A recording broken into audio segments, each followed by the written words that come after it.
just wanted to take you through some very basics of the spaghetti that's often at the back of your computer, and how you can unplug it and plug it back in safely and in the knowledge that you're not doing anything wrong and it's all going to work when you get your computer back. Okay?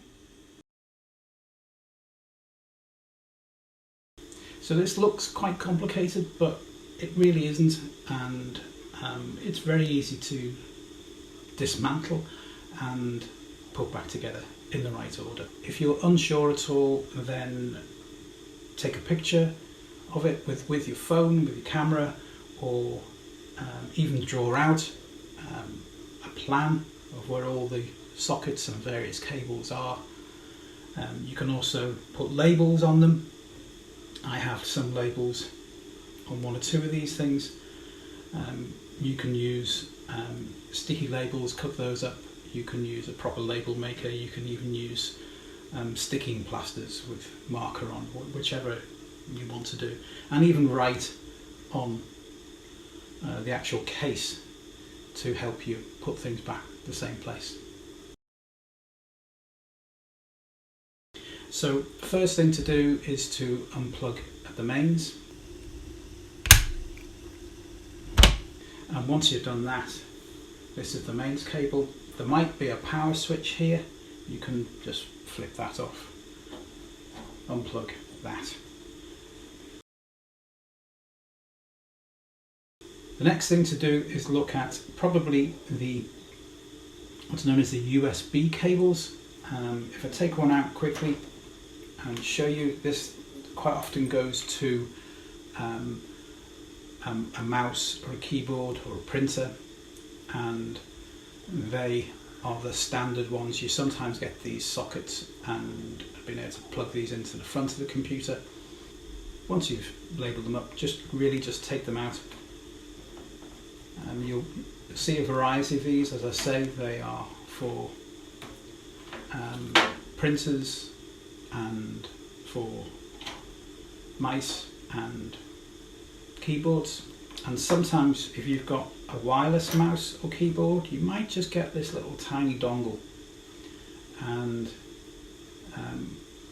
this little thing is easy to lose and it's easy to forget to put in, so put it somewhere safe when you take it out.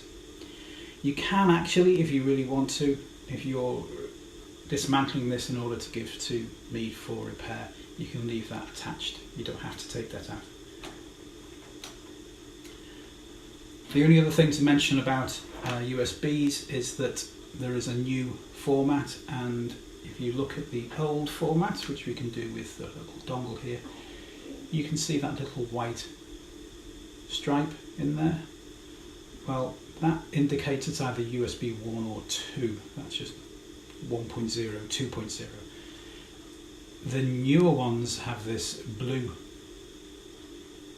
bit of plastic in there. That indicates it's a USB 3.0. They transfer data a lot faster. And if your device has a USB 3 plug, then check to see whether you've got a blue USB 3 socket and plug that in the matching hole.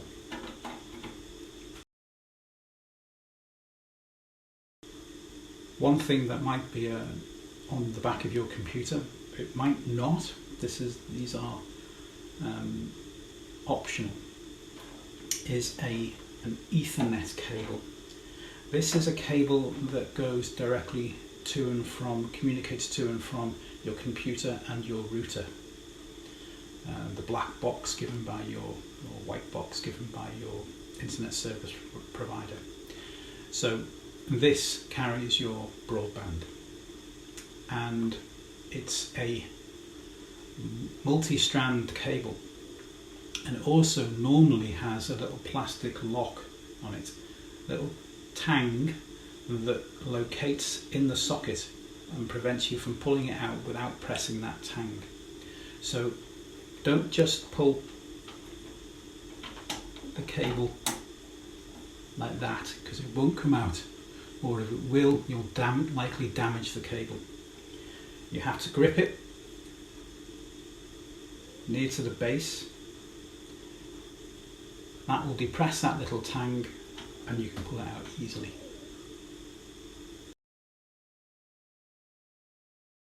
The next lot of cables, you may and probably will only have one of these, but you can have multiple monitor setups, but I'm guessing that if you have multiple monitor settings you won't need this guide.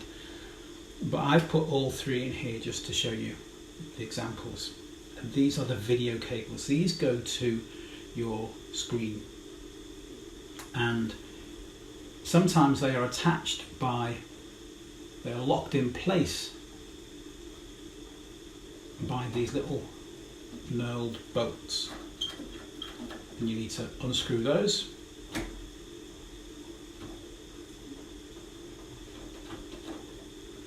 And the cable can be removed. So it could be like this, with lots of pins and a little flat one there, and that's known as a DVI cable. Or it could be an older type, which for most people is just as good, slightly smaller, again retained by threaded bolts, and that's known as a VGA cable, and it's a narrower, slightly broader connection with just pins, not that little flat blade. It's a VGA, and it's fairly obvious because they're not interchangeable at all. You can only put these in to the same socket.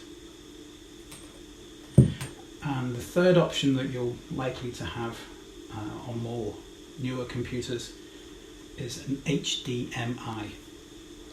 This is used quite often on modern tellies as well, and you see it's a very much more compact connector, and it also carries quite often audio signals. So they're the three options for the video. The other and final sockets we have are the dedicated audio out and in, and most people only have one, maybe two of these sockets occupied, and that is the green one and the pinky red one. You pull those out quite easily. You're probably familiar with that type of small 3.5mm jack. Now the only problem you might have is that you might have them like this, two black plugs, and you don't know which one is which. Now I've taken them out, which one goes where? Well, hopefully yours are a little bit easy to identify, because sometimes these plugs are coloured. This stem would be green and this one would be the pinky red.